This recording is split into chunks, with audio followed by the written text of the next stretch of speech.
Isnaya de Díaz, alumna del Liceo Industrial. Como miles de jóvenes a lo largo de todo Chile, junto a mis compañeros, nos hemos movilizado para luchar por una educación de calidad que nos garantice un mejor futuro para nosotros y nuestras familias. Nacimos en democracia, somos hijos de las promesas que los gobiernos nos hicieron y víctimas de sus mismos errores y desidias. Durante años hemos visto pasar delante nuestro las ilusiones y esperanzas que tanto pregonaron aquellos quienes decían lucharían por nosotros. Pero infatigablemente los discursos se quedaron en palabras y los sueños se desvanecieron prontamente. Por eso quisimos sacudir el sistema y un buen día nos llenamos de fuerzas especiales y decidimos luchar para que el sueño no se siguiera alejando. Pero nos recriminaron de nada cuando miramos en perspectiva nuestra juventud. En este propósito, camino arduo, pero reconfortante, hemos contado con fieles aliados que nos han instado en todo momento a no rendirnos, animándonos y aconsejándonos en el camino. Nuestros profesores, ellos también en su momento lucharon por modificar su realidad. Así como nosotros, ellos salieron a la calle e hicieron que las cosas pasaran. Ellos, con mucha menos publicidad que nosotros, también construyeron su propia lucha y sus discursos, muchos años después, nos interpelan directamente al corazón. De esa lucha, de esos años, de esas ilusiones de juventud que nuestros actuales profesores, alumnos en ese momento, queremos conocer más y salimos a buscarlo. Esta es su historia. ¿Cuál es su nombre? José Eugenio Guerrero Torres. ¿Qué lo liga o desde cuándo su vida se une con el Liceo Industrial? Desde el año 1965. ¿Usted de dónde era profe y cómo lo hacía para viajar acá al colegio? ¿Y de qué manera vivía acá en el colegio? O sea, vivía interno y para viajar era una odisea más o menos interesante, o sea, porque la locomoción era horriblemente mala y la verdad es que viajar era súper complicado por la sencilla razón de que salíamos muy tarde del colegio, salíamos de aquí a las 4 de la tarde, teníamos que viajar en un bus hasta Paredones, llegábamos a las 9 de la noche a Paredones y ahí no había nada más, pues. O sea, si no había alguien, si no había una coordinación con alguien que pudiera venir a buscarlo a caballo, simplemente había que caminar. La mayoría de las veces teníamos que caminar y eso significaba caminar, pero caminar con su maleta y por el barro. Para llegar a Bucalemu eran prácticamente llegábamos finalmente a las 2, a las 3 de la mañana del día domingo. Habiendo viajado, o sea, del día sábado, habiendo viajado de aquí desde el día viernes a última hora. Y teníamos que volver, estar acá nuevamente en el liceo el día domingo a las 8 de la noche. Entonces, también era súper complicado el viaje de vuelta, porque teníamos que conseguir de alguna manera que nos vinieran a dejar a Paredones, generalmente a caballo, y cuando no, volver a caminar hasta Paredones. Y ahí tomar un bus, pero teníamos que tomarlo temprano, o sea, teníamos que tomarlo a las 7 de la mañana, para estar aquí a las 8, o sea, prácticamente no alcanzábamos a estar en la casa, o sea, por esa misma razón teníamos que viajar muy a lo lejos a la casa. Y cuando no, nos permitían quedarnos en el liceo, pero no había ningún servicio de los normales, o sea, no había alimentación. Entonces, el día domingo, cuando podíamos quedar aquí sábado y domingo, simplemente teníamos que buscar la alimentación por nuestra cuenta. Y también teníamos compañeros, indudablemente, que nos invitaban a sus casas de vez en cuando.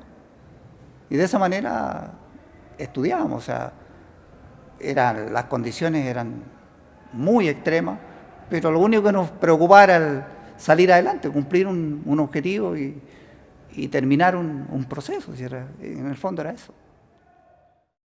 La verdad es que era bastante sacrificado, había que levantarse 5:30 de la mañana para tomar algo de desayuno y salir a tomar el bus, que había que caminar alrededor de 3 kilómetros. El bus salía a las 7 de Lituechi a Santa Cruz, ahí trasladarlo a otro bus y llegar a San Fernando.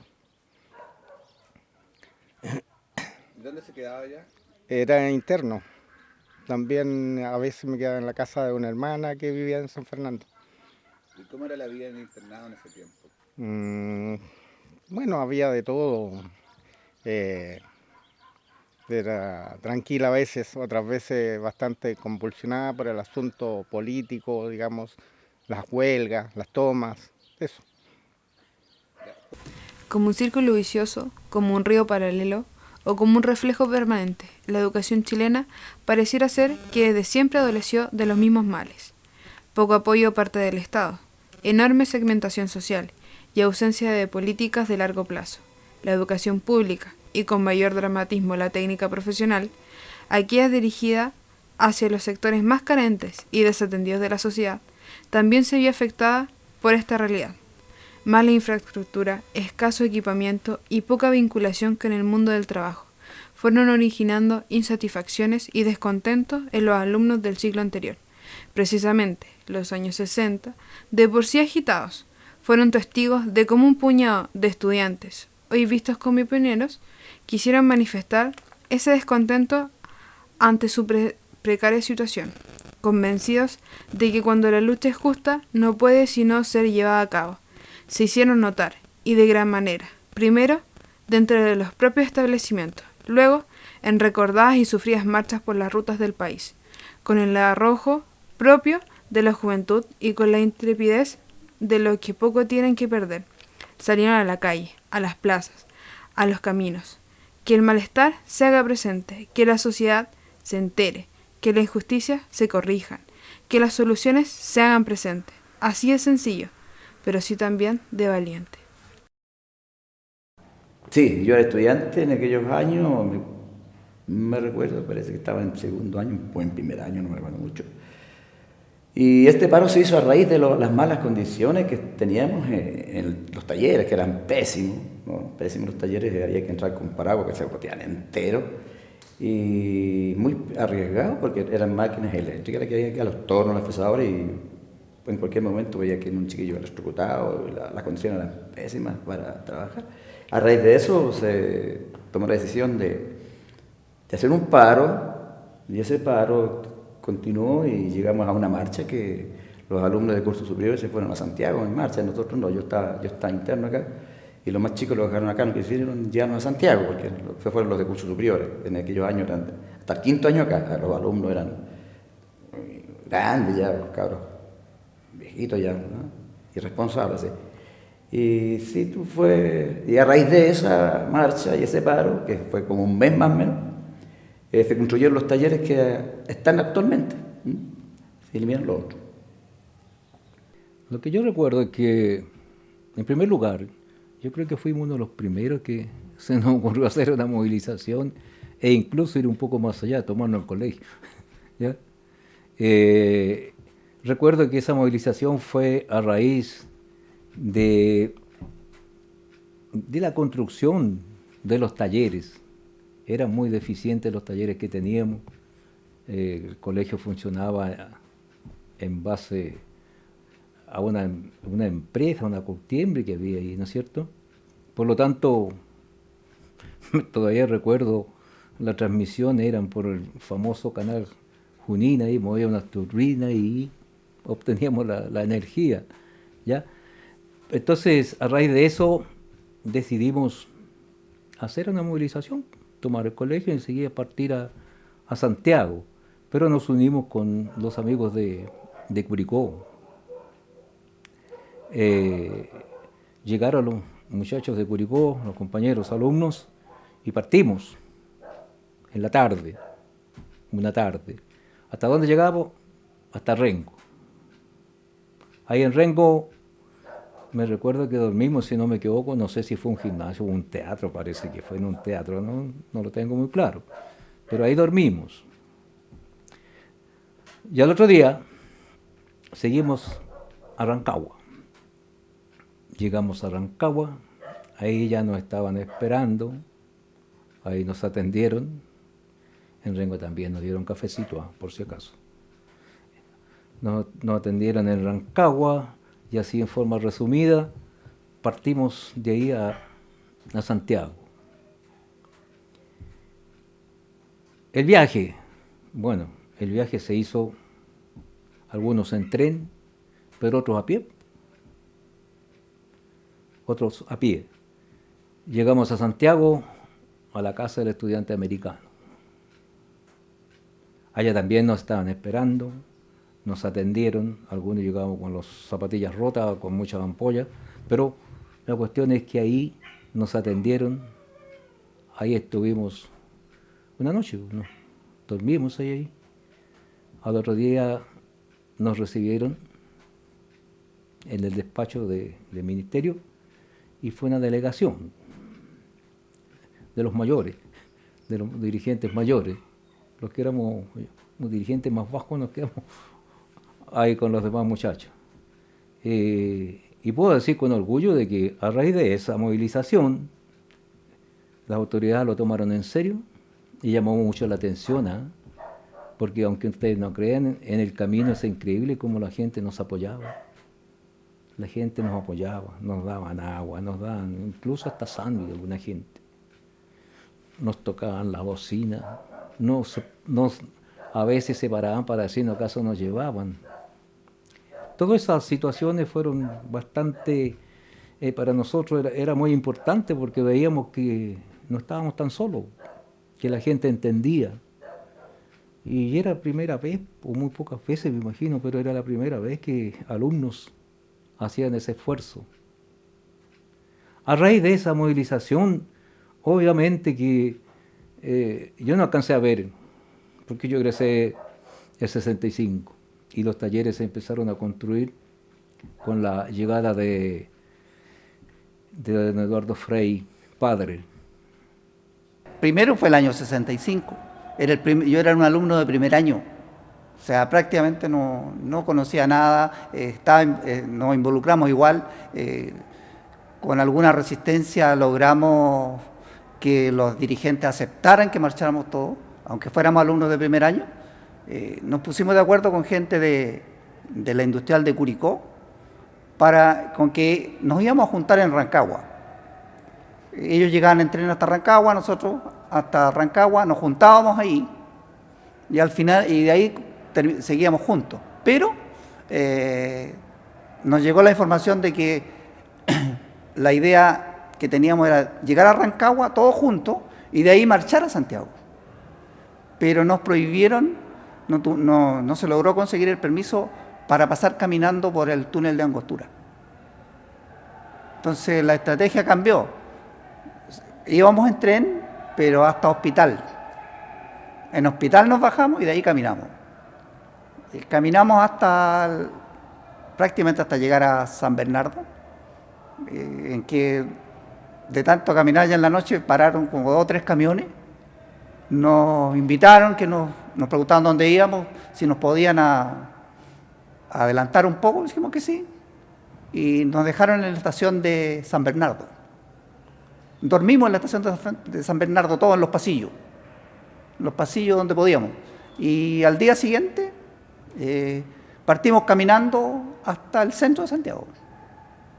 En el centro de Santiago llegamos en esa oportunidad hasta un liceo técnico, una escuela técnica femenina, que estaba en Santa Rosa. Como había tanto policía resguardando todos esos recintos, la única forma de entrar era por las ventanas. Así que de alguna manera subíamos a las ventanas, tuvimos la oportunidad de que las chiquillas nos dieran desayuno, y de ahí partimos a un punto de congregación que era el Museo de Bellas Artes. De ahí también al final nos disolvieron y salimos cada uno, digamos, en una dirección sin ponernos muy de acuerdo.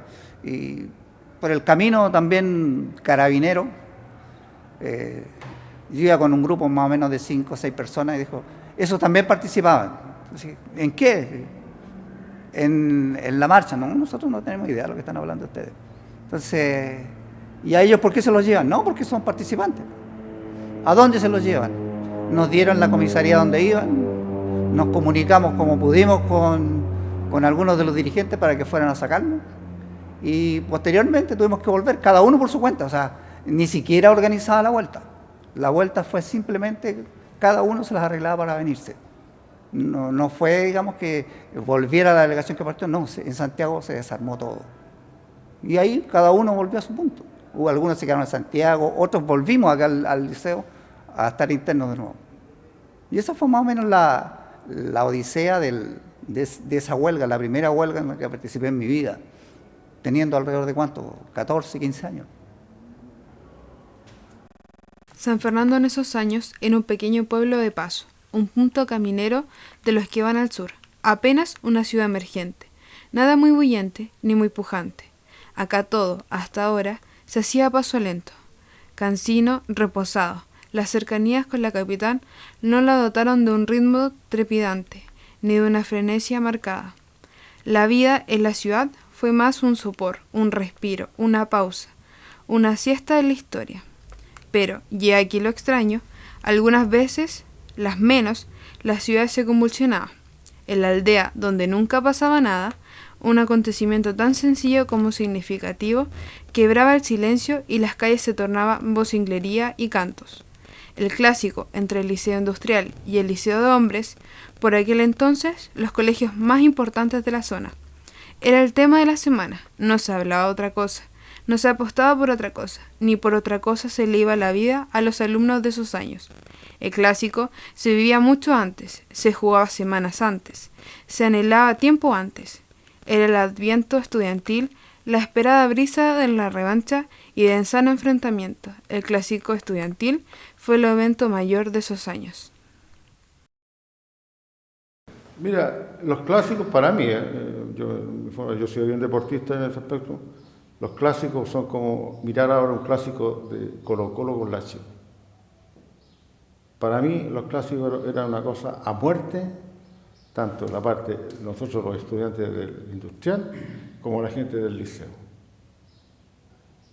Y los profesores que están acá presentes saben de que muchas veces peleamos en la calle antes del partido. Sí, varias veces. A mí me tocó pelear con muchachos que ahora somos súper amigos del liceo, del Pato de la Iglesia, porque el Pato de la Iglesia le dio una zumba en la calle por esas cosas de la vida, los trataban los mascarrieles, eran cosas que se llevaban a Concho. En la escuela industrial el alumno tenía que defender a Concho a su escuela. Y era una rivalidad bonita, pero también era comprometida. Aquí en el colegio, siempre me acuerdo, y una anécdota, tuvimos de alumno un muchacho, no me acuerdo, parece que era Álvarez, le decían el Cococho. ¿Se acuerdan? Y Cococho era un compadre que medía casi 1,90 m. Buen pedazo de nombre, y un cabro. En ese tiempo parece que los alumnos no es como ahora, que cierta edad hay que estar en cierto curso, y era así la cosa. Antes no, a veces llegaban compadres que tenían 20 años y nosotros teníamos 16, 15 algunos.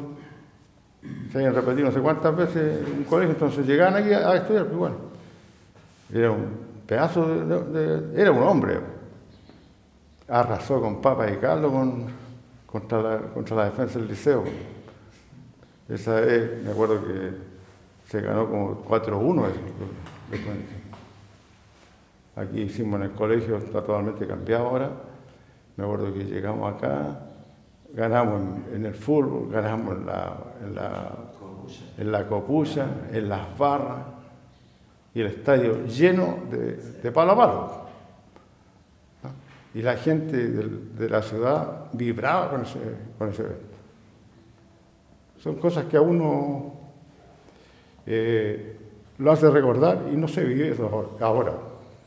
El año 1970, el socialista Salvador Allende Cousen consigue, después de varios intentos, llegar a la moneda.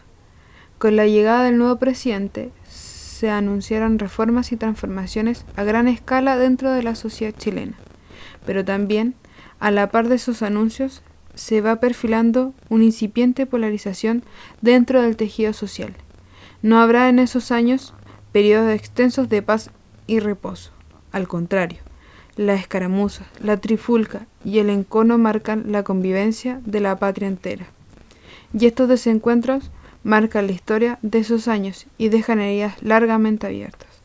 San Fernando, no obstante, carece de mayor importancia estratégica en la devenir del país.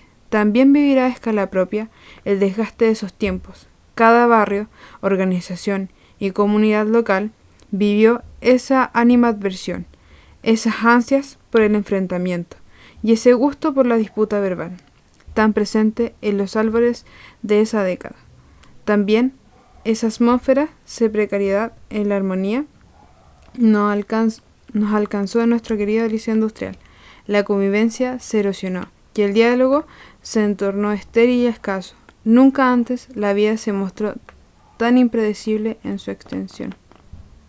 Claro, llegué a la industrial y ya veníamos de una universidad técnica del Estado. Ustedes saben lo que era la Universidad Técnica del Estado en ese entonces. Por lo tanto, había mucha efervescencia por el momento político que estaba viviendo el país, ¿no es cierto? Mucha. Y la industrial, obviamente, que no escapaba de esa efervescencia. Y me encontré acá como unidad popular, nada organizado. Sí, con muchas tendencias. Existían las tendencias normales, pero organizada así como unidad popular, no. Los grupos sí, eso existía. Bueno, la cuestión es que todos sabemos lo que fueron esos años previo a lo que vino después. A pesar de todas las diferencias que habían, fíjense que no había tanto separatismo en el colegio entre los profesores. De una u otra forma nos entendíamos. Y nunca llegábamos a extremos. Discutíamos mucho, conversábamos mucho.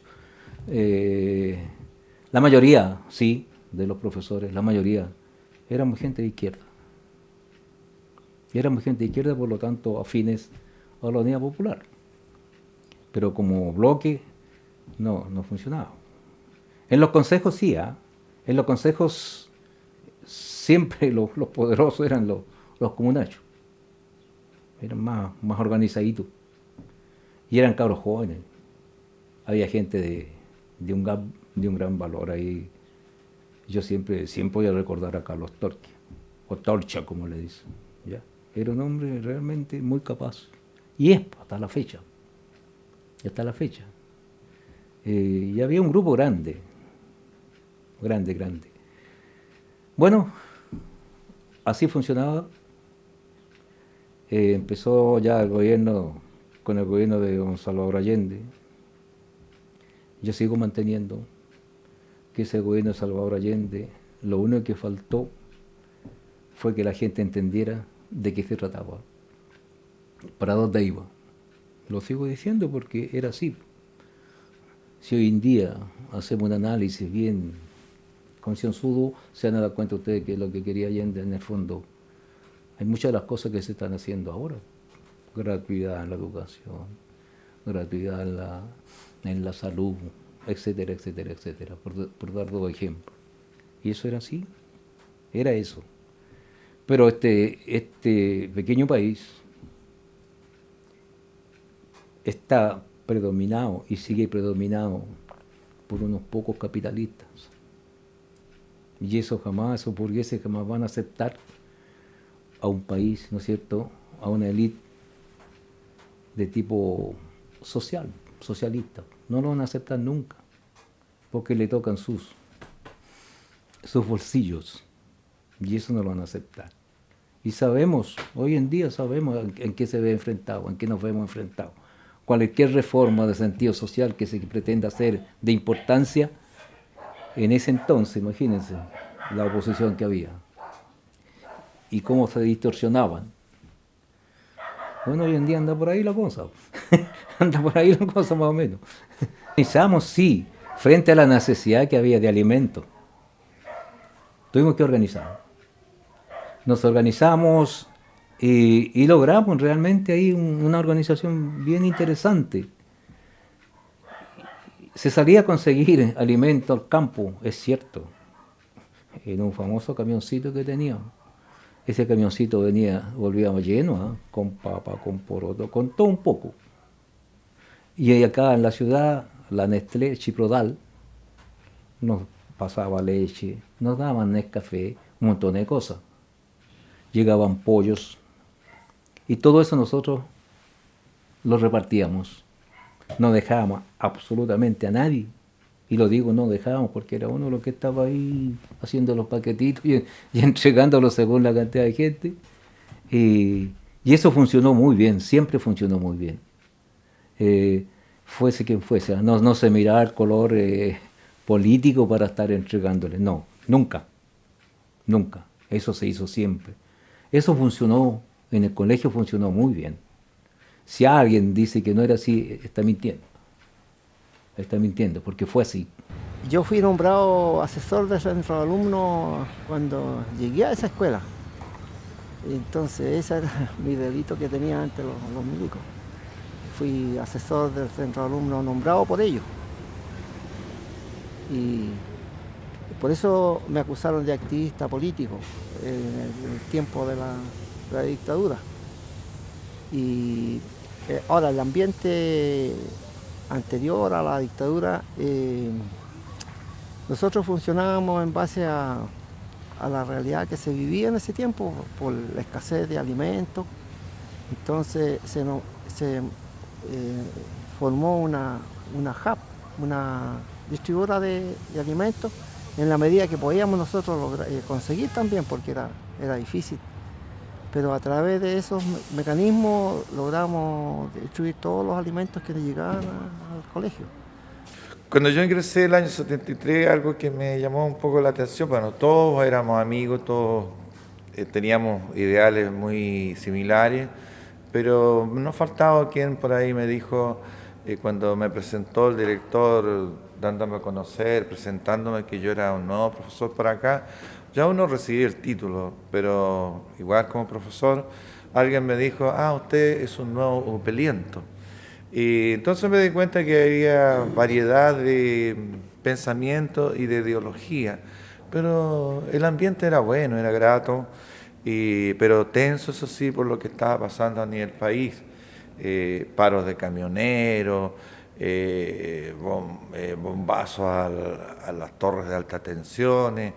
El ambiente político era tenso, pero acá en el Liceo Industrial yo lo encontraba relativamente tranquilo, pero sí bien amigable. Todos acá la mayoría éramos amigos, siendo de distintas ideologías.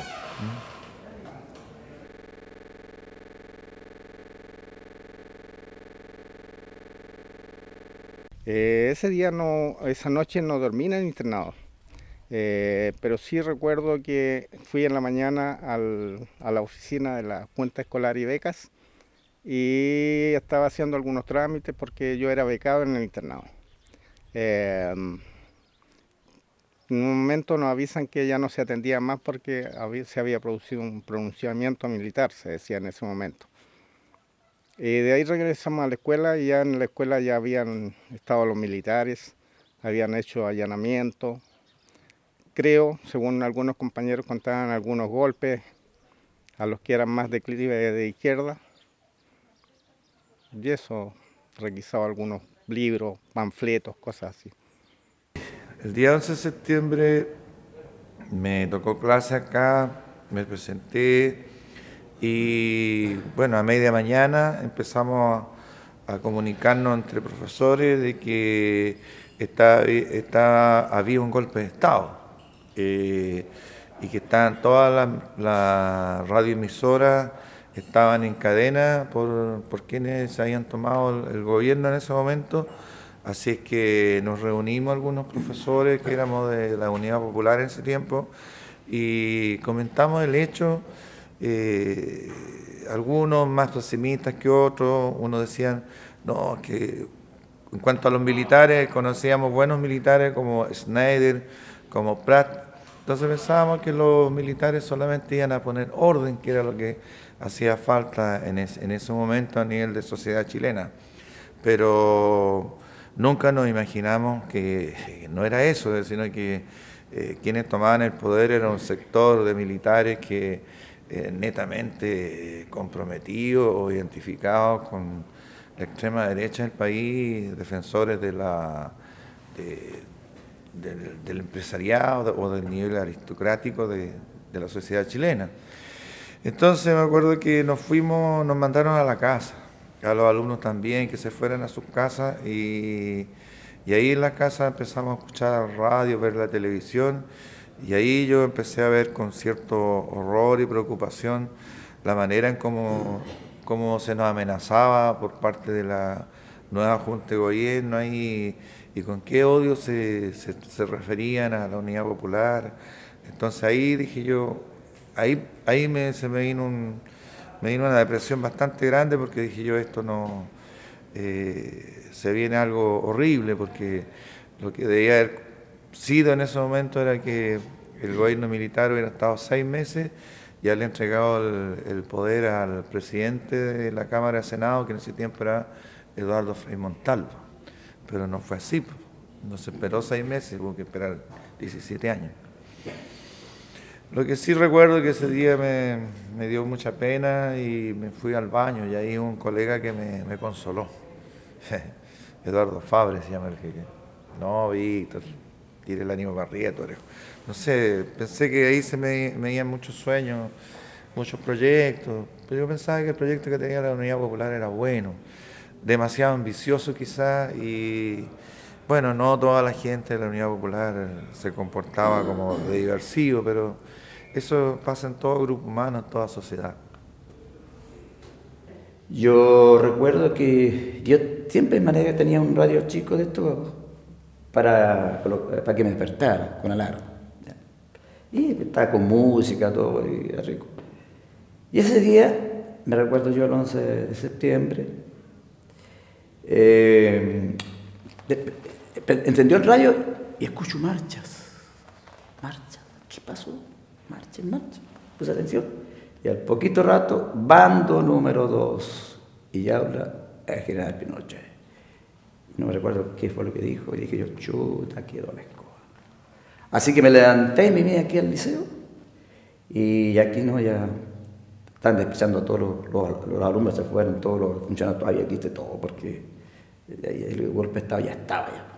Una tensión inmensa, un nerviosismo a todo nivel, por las calles, la gente. Yo me acuerdo que venía por el Camino de Robles, Santa Inmaculada, y ahí un señor que fue con la hija dijo, arranquemos la niñita porque ya derrocamos a este viejo ya, y una cosa así. Y yo dije, chuta, qué lesco. Y ahí me vine aquí al liceo. Y ahí también ya después tuvimos que regresar a la casa.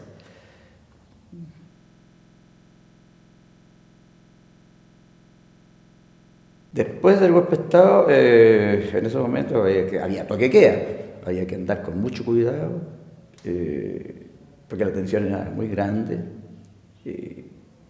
no se podía conversar así con otras personas en la calle y andar que prácticamente individual solo, porque había milicos por todos lados. Me recuerdo que un día yo venía a hacer clases y cuando aparece el camión de los milicos ese que tienen, con carpa real, y se para aquí el liceo, frente al liceo Fonti, y bajan como 6 milicos con metralletas arriba, de un solo salto abajo, y entraron corriendo abajo y se quedaron 4 afuera. Y yo llegué acá, vine, yo pensaba que podía entrar, me dijeron, ¿para dónde vas? Yo le dije, ¿a hacer clase? No, devuélvete a tu casa. Y me echaron. Y aquí no sé qué pasó. Y me tuve que ir. Eso lo vi. Eso fue lo que pasó acá. La verdad es que se suspendieron las clases por algunos días, dentro de lo que recuerdo. Se suspendieron las clases, después volvimos y algunos se hacían comentarios, pero muy bajos, muy en silencio, digamos, porque era complicado, al parecer, dentro de lo que recuerdo. Los días posteriores al golpe de Estado vinieron allanamientos de patrullas militares y tomaban presos algunas, no sé si inspectores o no, pero posterior al 11 de septiembre, en octubre, fue donde vinieron y tomaron detenidos a 2 colegas de acá, a Ahumada y Villagrán, porque poco después del 11 de septiembre, inmediatamente, empezaron a ingresar acá personajes que venían acá de soplones a informar. Nos vigilaban por todos lados, a todos, no solamente a los alumnos, sino que a los profesores. Recuerdo cómo unos señores militares en retiro vinieron a hacer clases de gimnasia, pero en vez de gimnasia lo que hacían era enseñarle a marchar a los alumnos. Bueno, se llevaron a esos dos colegas, además otro caso bien especial, esos dos colegas estuvieron presos 1 año sin acusaciones o acusaciones así nomás, y no pudieron jamás volver a ejercer la profesión. Uno de ellos se fue exiliado a Canadá. Y también un colega que él era ingeniero y profesor acá, Héctor Mario Río Alfaro, que tenía 1 hora de clase en la Universidad Técnica del Estado. Y ese día le tocaba clase en la Universidad Técnica. Él estuvo 22 días en el Estadio Nacional. Bueno, cuando tomaron presos estos colegas, hacíamos una cuota todos los meses para ayudar a la familia de esos dos colegas que estaban detenidos. Eso fue más o menos lo que, bueno, sacaron al director y ahí apareció don Enrique León González como director designado. Eso fue, yo diría que el primer año del 73. Después, bueno, todo lo que pasó, estado de sitio, lo que queda, que nos cambió mucho las costumbres. Por ejemplo, las convivencias acá de los chiquillos se empezaron a hacer en la tarde, de 3 de la tarde a 6 de la tarde, porque tenían que irse todos.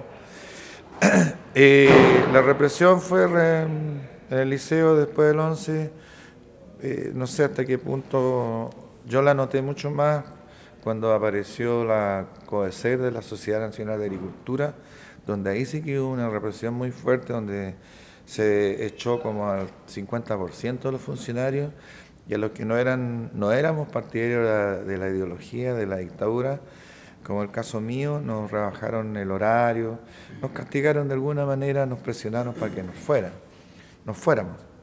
Bueno, en ese tiempo estaba designada acá de directora una profesora básica que era de la CNI.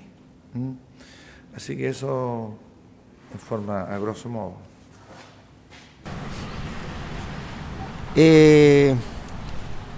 Ya había asumido, ¿no es cierto?, el Chorro León, y lo había puesto la dictadura ahí como director, porque eso había pasado un mes ya, un mes del 73. Yo fui detenido un mes después del golpe. Estaba en máquinas y herramientas en el taller haciendo clases y mandaron a buscarme. Y en la dirección estaba esperándome 2 detectives, los cuales me llevaron y sin decirme por qué me llevaban, sino que y nos tuvieron en una pieza oscura durante toda la noche, y al otro día temprano nos sacaron para el regimiento. Y ahí estuve un mes yo incomunicado en el regimiento. En el día nos sacaban a una piscina seca, donde los ponían con las piernas abiertas y, o sea, parados, sí, y con los brazos en esa posición. Y ahí íbamos bastante ahí, pues a muchos no los conocía yo, porque había mucha gente de la Cora en ese tiempo ahí dentro del regimiento, que los sacaban para torturarlos en cualquier momento. Hubo muchos cabros de esos de Cimorongo que los devolvieron para sus casas para que se fueran a morir, porque iban vomitando sangre o orinando sangre. No me acuerdo los apellidos de los cabros, eran dos hermanos de Cimorongo. Y ahí yo estuve un mes donde se formó un consejo de guerra para condenarnos. Y hubo muchos interrogatorios. Me acuerdo muy bien de de un oficial de apellido Lavín, que nos invitaba y nos llevaba a una oficina donde nos hacían un sinnúmero de preguntas, todas jactanciosas así. Y yo en ningún caso, nunca porque trataron de humillarme siempre, y nunca lograron eso porque yo siempre les contesté. Y ahí llegó a reconocer que perdían a un gran profesor, pero no estaba de acuerdo con el pensamiento de ellos.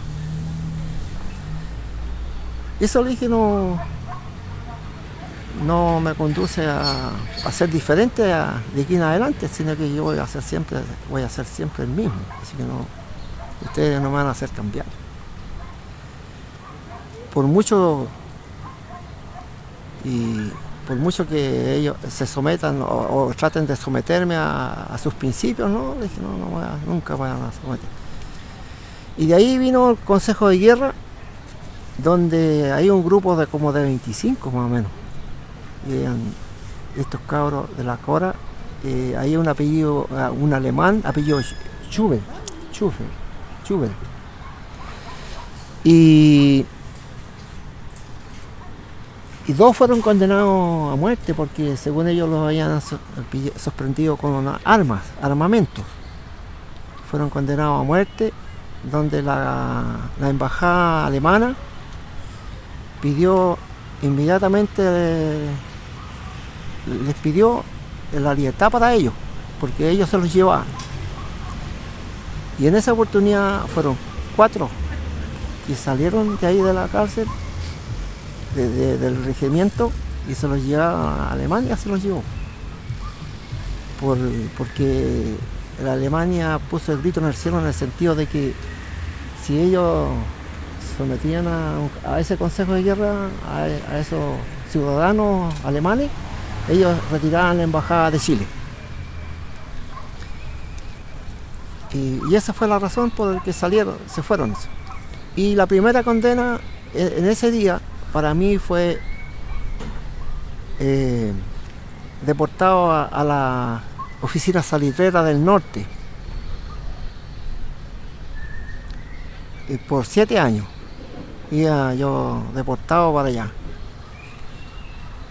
Y estando arriba del camión, porque después vinieron a recoger los que habían sido enviados para allá, y estando arriba del camión me bajaron, a los 2 con el chico Villarán. Y cambiaron la condena de 7 años a 3 años, un día cárcel, que es lo que dice el certificado ese de la cárcel. Y de ahí fuimos enviados nosotros después de un mes casi, porque ahí aparece el tiempo que ingresamos nosotros a la cárcel. Más de un mes parece que estuvimos en el regimiento. Y fue duro la cosa. Ahí estaba ahí nosotros. Iban los alumnos, me decían, junte un ratito las piernas nada más, para que descansara un poco y que me apoyara, me decían, ¿no?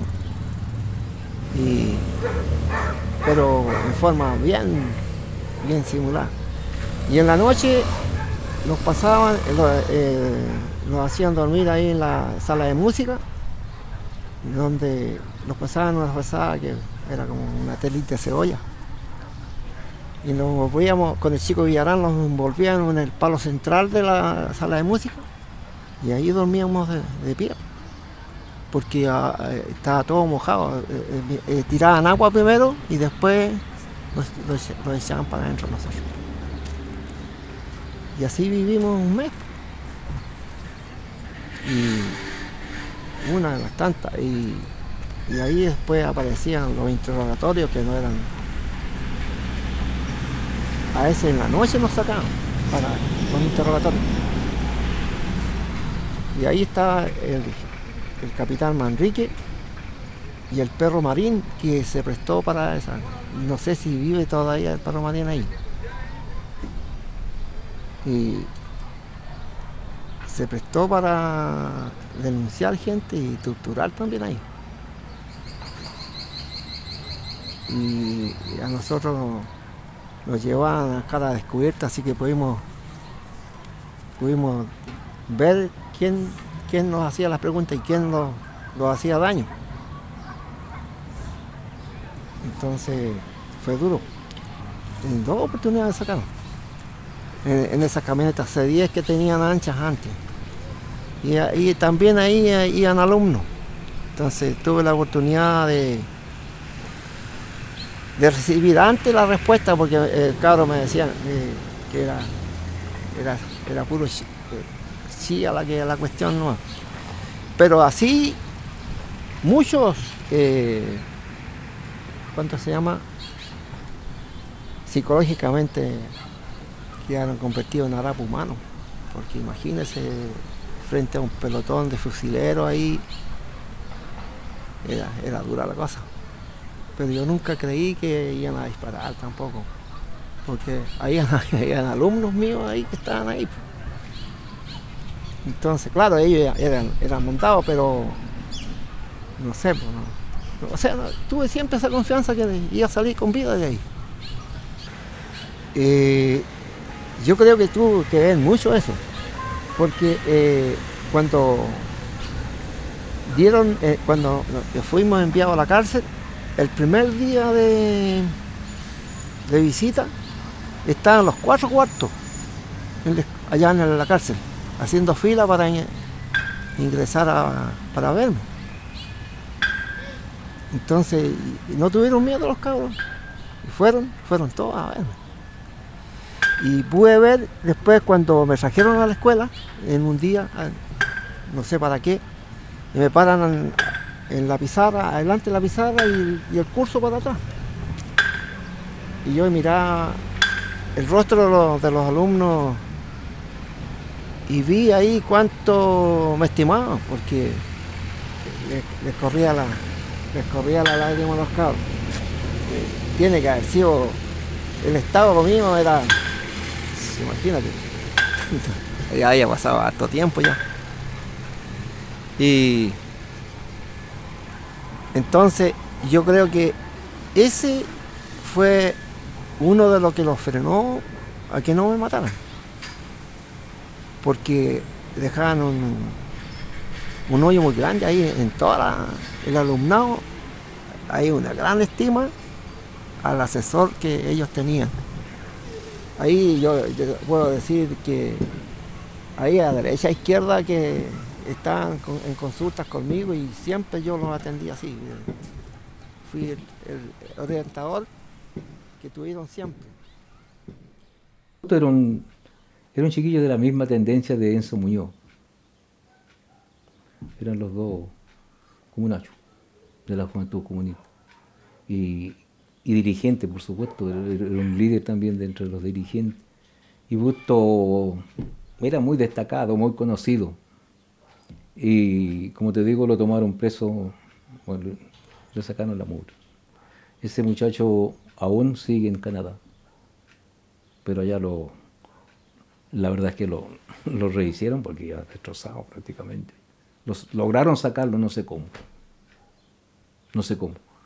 pero se salvó el hombre, se salvó. Pero es triste, fíjense ustedes que es triste cuando uno comprueba, como digo yo, con hechos concretos, de que dentro de los mismos alumnos había gente que estaba trabajando para los servicios secretos de los militares, alumnos. Y esos alumnos, bueno, les enseñan a trabajar. ¿Qué hacían? Muy amigos de la gente, buscaban a la gente de izquierda, por supuesto, para hacerse amigos.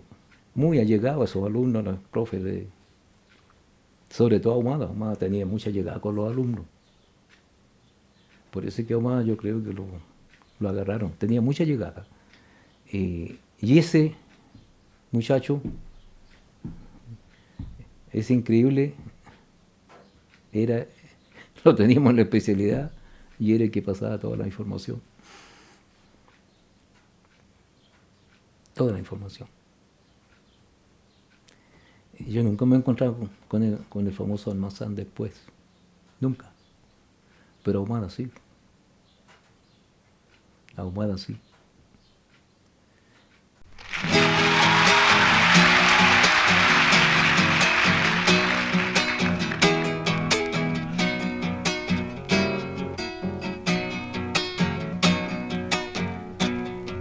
Que vivan los estudiantes, jardín de las alegrías.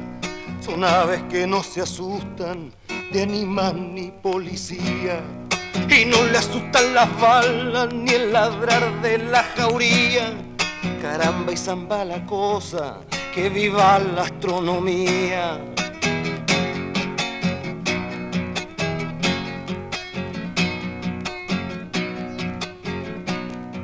Me gustan los estudiantes porque levantan el pecho cuando les dicen harina, sabiéndose que es afrecho. Y no hacen el sordo mudo cuando se presenta el hecho.